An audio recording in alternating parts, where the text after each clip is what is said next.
आज़ाद कश्मीर के मामले पे बात कर लेते हैं। तो मामला तो जुम का तू है। मिलिट्री एस्टेब्लिशमेंट अब पूरी तरह से कुचलना चाहती है वो इस तहरीक को।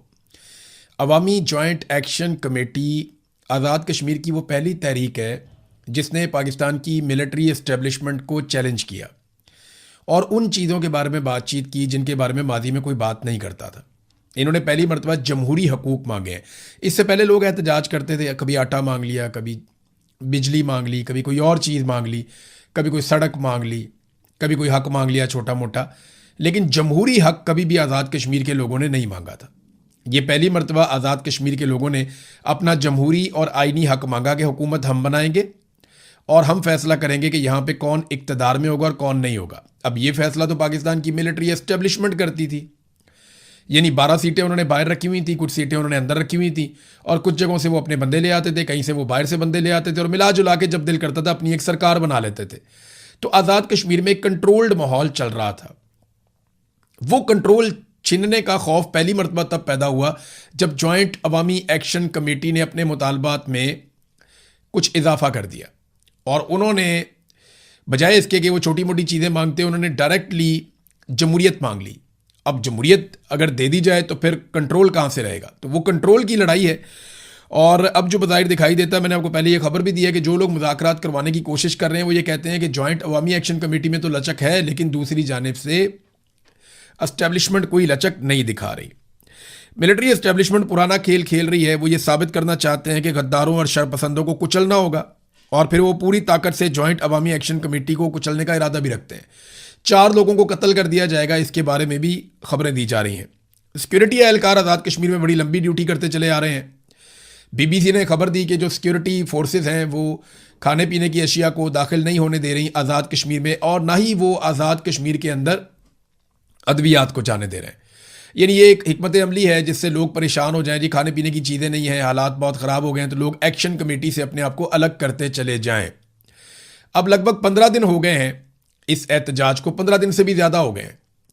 यानी आप समझ लें 3 हफ्ते होने वाले हैं इस एहतजाज को और लगातार ये एहतजाज चल रहा है। लोग थक नहीं रहे, लोग लगातार एहतजाज कर रहे हैं। ना सिर्फ एहतजाज कर रहे हैं बल्कि उनकी तादाद में बाज़ औक़ात बहुत इजाफा हो जाता है। जब भी मार कुटाई होती है तो तादाद बढ़ जाती है। अब रास्ते कैसे खुलेंगे? जॉइंट अवामी एक्शन कमेटी लचक दिखा रही है मुज़ाकरात करने के लिए। कुछ लोग बीच में पड़े भी हैं। मैं उम्मीद करता हूं कि जो लोग बीच में आए हैं वो मुज़ाकरात करके कोई रास्ता निकाल देंगे और ये मामला इस तरीके से भी हल हो जाए कि लोगों को उनका कुछ जमहूरी हक भी मिल जाए और उसके अलावा आज़ाद कश्मीर के लोगों को जो उनके जायज़ मुतालबात हैं वो तस्लीम कर लिए जाएँ। तो ये सबके लिए विन विन सिचुएशन होगी। लेकिन मिलिट्री एस्टेब्लिशमेंट जो है वो इस मौके को ज़ाया नहीं करना चाहेंगे। देखें, अगर ये लोग आज अपने थोड़े से मुतालबात मनवा कर भी चले गए ना तो ये कल दोबारा आ जाएंगे, ये बात सबको पता है। और ये जब दोबारा आएंगे ये अपना एक नया मुतालबा मनवाएंगे, क्योंकि अवामी ताकत है ना। अवाम को जब पता चल जाए कि वो ताकतवर हैं और वो अपनी बात मनवा सकते हैं तो फिर उनके मुतालबात बढ़ते चले जाते हैं। मिसाल के तौर पे उनका जो मेन मुतालबा है वो तो ये है ना कि यहाँ पे जो हुकूमत बनेगी वो हम बनाएंगे और जो हुकूमत फैसले करेगी वो हमारी मर्जी के मुताबिक करेगी। इसी को जमहूरियत कहते हैं। लेकिन जमहूरियत कभी भी आमरीयत को सूट नहीं करती। कभी भी मिलिट्री जनरल्स जो हैं उनको जमहूरियत सूट नहीं करती। तो ये अब पंगा पड़ गया। BBC ने जो खबरें दी थी उनकी तरदीद की गई हुकूमत की जानिब से कि जनाब BBC ने गलत रिपोर्टिंग की है, ऐसा कुछ नहीं है, खाना भी जा रहा है, दवाइयाँ भी जा रही हैं आज़ाद कश्मीर में। लेकिन दूसरी जानिब जो वीडियोस और तस्वीर हैं वो भी अब सामने आ रही हैं। बहुत सारे लोग जो हैं वो ट्रकों की उन्होंने बाकायदा वीडियोस जारी कर दी कि जनाब ये ट्रक आज़ाद कश्मीर की तरफ आ रहे थे, ये ड्राइवर्स हैं, आप इनसे पूछ लें ये क्या बता रहे हैं। तो ड्राइवर्स कहते हैं जनाब हम गंदम लेकर जा रहे थे, हमें यहाँ पे रोक दिया गया, हमें आगे नहीं जाने दे रहे। तो BBC की भी इस तरह की खबरें रिपोर्ट हुई हैं और हुकूमत जो है वो तरदीद बेशक जितनी मर्जी करती रहे, लेकिन हुकूमत के कुछ सोर्सेज और कुछ मिलिट्री के जो टाउट्स हैं वो अब बताना शुरू हो गए हैं कि इनको कुचला जाएगा और उनको शरपसंद का नाम अब दे दिया गया है। जैसा कि आपको याद होगा कि पहले नाम दिया गया था बुलवाइयों का और शरपसंदों का बंगालियों को, फिर मुल्क टूट गया। फिर बलूचिस्तान के जो लोग हैं उनको शरपसंद और दहशतगर्द कहा गया। फिर कबायली इलाकों में लोगों को दहशतगर्द और शरपसंद कहा गया। फिर पंजाब के अंदर भी यही किया गया। अब कश्मीर के अंदर वही किया जा रहा है, मुहाजिरों के साथ ये किया गया। तो जगह जगह पे पहले जो है वो शरपसंद करार देते हैं, पहले बुरा नाम देते हैं, उसके बाद गोली मार देते हैं। ये पुराना तरीक़ाकार है। जबरी गुमशुदगियाँ आप कश्मीर के अंदर भी देखेंगे, फ्यूचर में आपको नज़र आएंगी। वो बढ़ेंगी और इसलिए बढ़ेंगी कि जॉइंट अवामी एक्शन कमेटी के हर आदमी को कुचलने की पूरी कोशिश की जाएगी, जैसे तहरीक लब्बैक के साथ भी किया गया। तहरीक लब्बैक के बहुत सारी चीज़ों से मुझे इख्तलाफ है, तरीक़ाकार गलत था, लेकिन जो उनके साथ हो रहा है वो नाइंसाफ़ी है, वो गैर कानूनी है, गैर इंसानी है। जो दोनों भाई हैं साद रिजवी और अनस रिजवी, वो दोनों गायब हैं अभी तक। उनके बारे में कुछ पता नहीं किसी को कि वो कहाँ गए। ये दो भाई थे और ये इनका मौक़िफ़ गलत था। ये गालम गलोच भी करते थे, बदतमीज़ी भी करते थे, लोगों को धमकाते भी थे। मेरे साथ भी इन्होंने बदतमीज़ी की। लेकिन वो सारी चीज़ें अगर मैं एक साइड पे रख दूं, जो इनके साथ हो रहा है ना, ये बहुत बड़ा जुल्म और ज़्यादती है। जब मेरे साथ जुल्म हुआ तो ये लोग हंस रहे थे, मजाक कर रहे थे, लेकिन मैं सीरियसली आपको कह रहा हूँ कि मुझे दिल से तकलीफ़ है जो इन दो भाइयों के साथ और इनकी फैमिली के साथ हो रहा है। ये बिल्कुल नहीं होना चाहिए। इनके साथ कानून के मुताबिक अगर कोई सलूक आपने करना है तो करें, और जिन लोगों ने इन्हें जबरी तौर पे गुमशुदा किया हुआ है उन्हें कानून के कटहरे में ज़रूर लाना चाहिए। जब तक आप ये नहीं करेंगे पाकिस्तान आगे नहीं बढ़ेगा। मारंग बलोच का क्या कसूर था? यही कसूर था ना। मारंग बलोच भी जबरी गुमशुदगियों के खिलाफ और मसक शुदा लाशों के खिलाफ बात करती थी। अब जो वो आवाज़ उठा रही थी अपने लोगों के लिए, उस आवाज़ को बंद करने के लिए उम्र कैद की सजा ही सुना दी उसे, और एक ऐसे पुलिस वाले के कत्ल के जुर्म में सजा सुना दी गई जिसके बारे में बताया जाता है कि वो एक एक्सीडेंट में शहीद हो गया था। तो डाल दिया इनके खाते में। मारंग बलोच को उम्र कैद की सजा सुना दी और कोई बोलता नहीं, पाकिस्तान में बात करने के लिए कोई तैयार नहीं है। वो पाकिस्तान की बेटी है। ऐसे लोगों को जब आप नाराज़ करते हैं तो बंदूक वाले लोग आते हैं। मैं बार बार रियासत को यह बात समझा रहा हूं कि जब आप नौजवानों को या आइन के और कानून के अंदर रहकर जो लोग एहतजाज करना चाहते हैं, जब आप उन लोगों को नाराज़ करते हैं तो फिर बंदूक वाले एलिमेंट सामने आते हैं, फिर दहशतगर्दी होती है, हालात ख़राब होते हैं। लिहाजा आप इन नौजवानों को वेलकम करें, इनके साथ बैठकर बात करें, यही एक रास्ता है। एक और खबर नाज़रीन चलवाई गई कि बैरिस्टर सैफ को इमरान खान और बुशरा बीबी मिलना चाहते हैं। तो बैरिस्टर सैफ जो है उनके जर्नैलों के साथ अच्छे ताल्लुकात हैं, और बैरिस्टर सैफ के मिलिट्री एस्टेब्लिशमेंट के साथ ताल्लुकात पाकिस्तान में बहुत सारे लोग क्लेम करते हैं कि कोई ढके छुपे नहीं है। बैरिस्टर सैफ जो है वो ख़ास किस्म का आदमी है और ख़ास किस्म के हालात में एक्टिव हो जाता है। तो अब ये खबर चलवाई गई कि जनाब इमरान खान ने और बुशरा बीबी ने बैरिस्टर सैफ को बुलवाया। अब हो सकता है खबर ठीक हो, लेकिन ऐसा लगता नहीं है। इतनी मार खाने के बाद अब वो बैरिस्टर सैफ को बुलवाएंगे। बहरहाल बैरिस्टर सैफ जाएगा तो पता चलेगा कि उसको बुलाकर वो क्या कहना चाहते हैं। बैरिस्टर सैफ बाहर आकर कभी भी वो बात नहीं करेगा जो बात पाकिस्तान की मिलिट्री एस्टेब्लिशमेंट को पसंद ना हो। गोलमोल बात करेगा, लेकिन वो मिलिट्री एस्टेब्लिशमेंट की नापसंद बात कोई भी बाहर आकर बैरिस्टर सैफ मुझे नहीं लगता कि करेगा। थोड़ा बहुत वो करेगा, हल्का हल्का सा, हल्की आंच के ऊपर वो मामला उठाएगा, ताकि ये महसूस हो कि जैसे वो एक न्यूट्रल आदमी है और मिलिट्री एस्टेब्लिशमेंट के कंट्रोल में नहीं है, और वो फ़ौज के मफाद के ख़िलाफ़ भी बात कर सकता है। हो सकता है एक दो जुमले, चार जुमले वो बोल भी दे, लेकिन ओवरऑल जो है वो ऐसा कुछ भी नहीं करेगा। बहरहाल देखते हैं बैरिस्टर साहब जाता है, इमरान खान मिलते हैं या नहीं मिलते, क्या होता है। एक और जो खबर आई हुई थी, रज़ी ताहिर साहब ने खबर दी थी कि जनरल कियानी ने, जो साबिक आर्मी चीफ है, एक दफ़ा उसने एक्सटेंशन भी ली थी। 6 साल वो आर्मी चीफ के तौर पे हुक्मरानी करके गया है, जनरल मुशर्रफ के बाद आया था। तो कहा जा रहा है कि जनरल कियानी साहब ने इमरान खान साहब से जेल के अंदर मुलाकात की है। ये खबर दी थी रज़ी ताहिर साहब ने, और बड़े वसूख के साथ दी थी। बहुत सारे लोगों ने तरदीद की, लेकिन उन्होंने कहा नहीं, मेरी खबर ठीक है।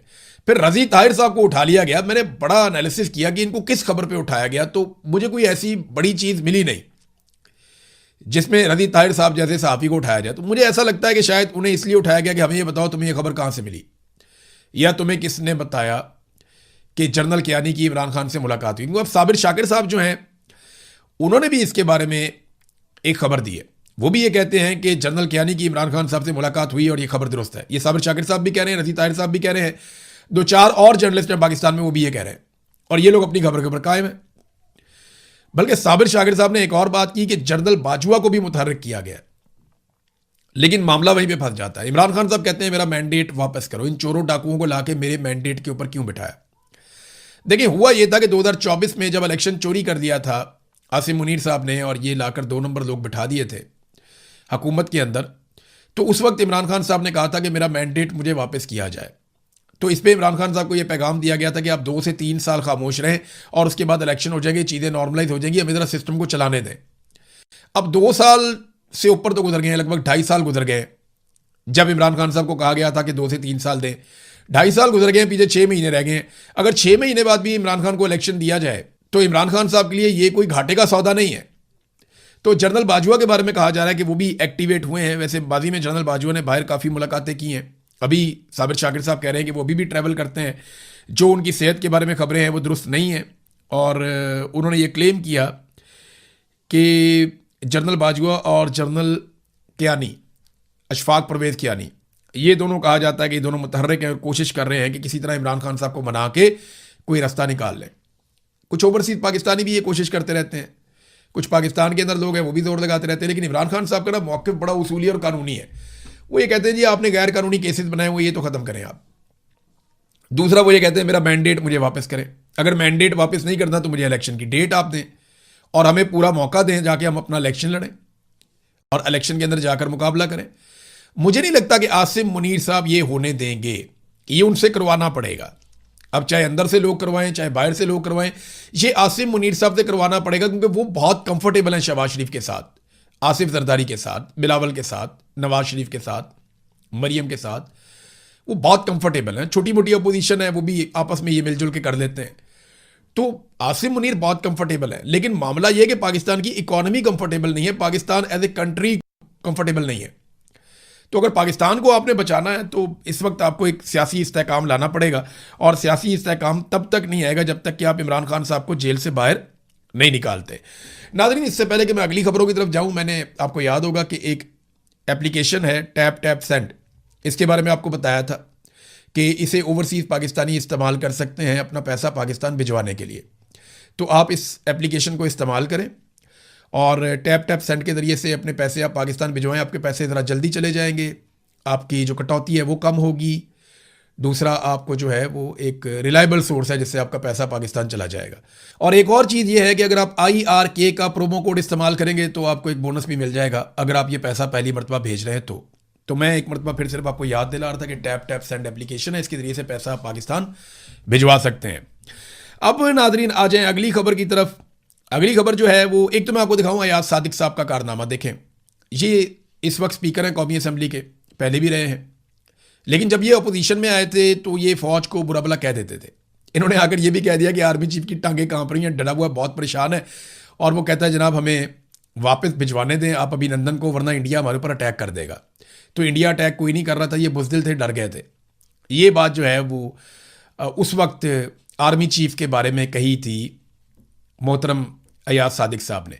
अब वो अयाज सादिक साहब, क्योंकि उन्हें हुकूमत में बैठा दिया गया है, फॉर्म 47 दे दिया, वो अब बैठ के कहते हैं जी मैं किसी को फौज के खिलाफ बात ही नहीं करने दूंगा, मैं किसी को एक लफ्ज़ नहीं बोलने दूंगा। देखिए, मिलिट्री जर्नैल की गलत पॉलिसियों पे तनकीद करना सबका हक होता है। अगर कोई आदमी अपने हलफ की खिलाफ वर्जी कर रहा है तो उसके खिलाफ खड़े होना पूरे कौम का हक है, और कौम ये हक इस्तेमाल कर सकती है, उन्हें बात करनी चाहिए। आज़ादी इज़हार राय इसी को कहते हैं। ऐसा नहीं हो सकता कि एक आदमी जो है वो मुल्क के ऊपर काबिज हो जाए और अपने फैसले मुसल्लत करे, ज़बरदस्ती मुसल्लत करे, कोई किसी की बात ही ना सुने वो आदमी, और फिर उस पर जब आप तनकीद करें तो वो एक इदारे के पीछे जाकर छुप जाए कि जनाब आपने तो इदारे पे हमला कर दिया। ऐसा नहीं है। एक आदमी की गलत पॉलिसियों पे तनकीद कभी भी इदारे पे तनकीद नहीं होती। ये बात अयाज सादिक साहब को पता भी है, लेकिन आप सारे जानते हैं कि इस वक्त मिलिट्री एस्टेब्लिशमेंट के कंट्रोल में हर चीज़। मिसाल के तौर पर एक और खबर आप देखें ना, ये 205 अरब रुपए मालियत का एक मंसूबा है। ये खारियां से पिंडी तक एक मोटरवे जानी है, खारियां से पिंडी तक जानी है, 205 अरब रुपए का एक बड़ा मंसूबा है, बहुत बड़ा मंसूबा है। तो ये बगैर किसी बोली लगाए, यानी बोली लगनी चाहिए थी ना कि फलानी कंपनी आ गई, फलानी कंपनी आ गई, फलानी कंपनी आ गई, ये 10-12 कंपनियां इन्होंने इसके अंदर बोली के अंदर हिस्सा लिया। जो बेहतर काम करेगा, जो ज़्यादा कम पैसों में काम करेगा, ज़्यादा अच्छी क्वालिटी का काम करेगा, उसको हम ये काम दे देंगे। नहीं, मौजूदा सरकार ने बगैर बोली लगाए फौज का एक इदारा है जो फौज के अंडर काम करता है, FWO यानी फ्रंटियर वर्क्स ऑर्गेनाइजेशन, उसको ये ठेका दे दिया डॉन अखबार के मुताबिक। यानी फैसला किया गया कोई बोली नहीं होगी, कोई कंपनी बीच में नहीं आएगी, कोई मुकाबला नहीं करेगा, बस FWO को हमने ये ठेका दे देना है। उठा के ठेका FWO को दे दिया। टैक्स इन्हें माफ़ हो जाते हैं, सहूलियात इन्हें हर तरह की मिल जाती हैं, ठेके इन्हें आराम से मिल जाते हैं, हर चीज़ इनकी फेवर में होती है, सिक्योरिटी ये अपनी खुद ही कर लेते हैं, कोई इनको बिल भेज नहीं सकता इनकी मर्ज़ी के ख़िलाफ़।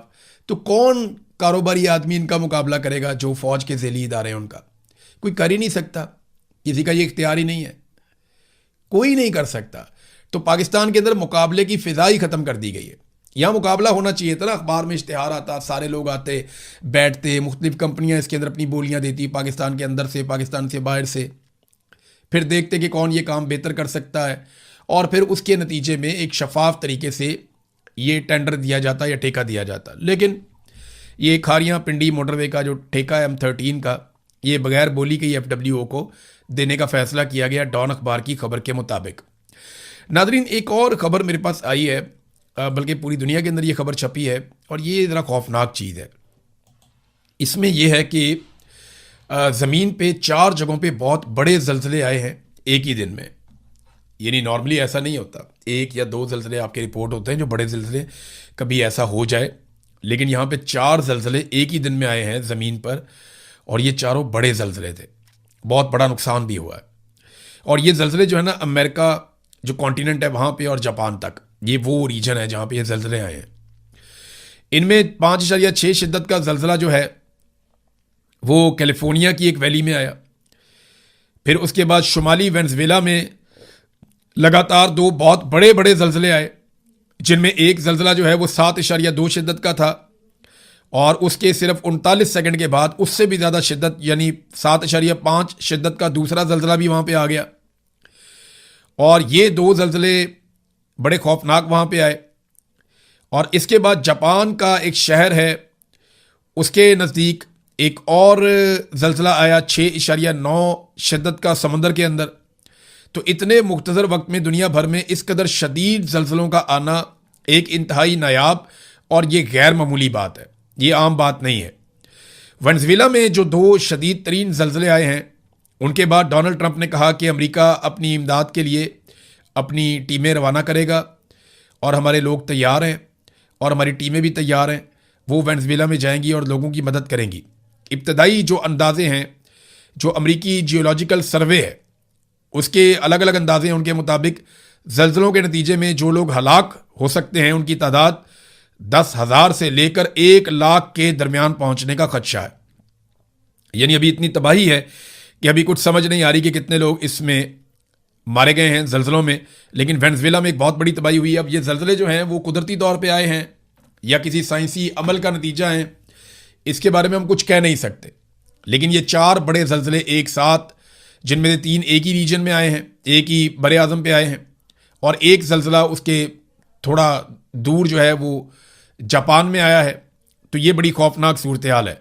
वेनेज़ुएला में अमेरिका बड़े अरसे से दाखिल होना चाहता है, अमेरिका ने उनका सदर भी उठा लिया था, और अब अगर वेनेज़ुएला में इतने बड़े पैमाने पर ज़लज़ले आए हैं तो बहुत बड़ी इमदादी कार्रवाइयाँ अमेरिका करेगा। तो सूरत हाल जो है वो अमेरिका की फेवर में ही जाएगी इस ज़लज़ले के बाद भी।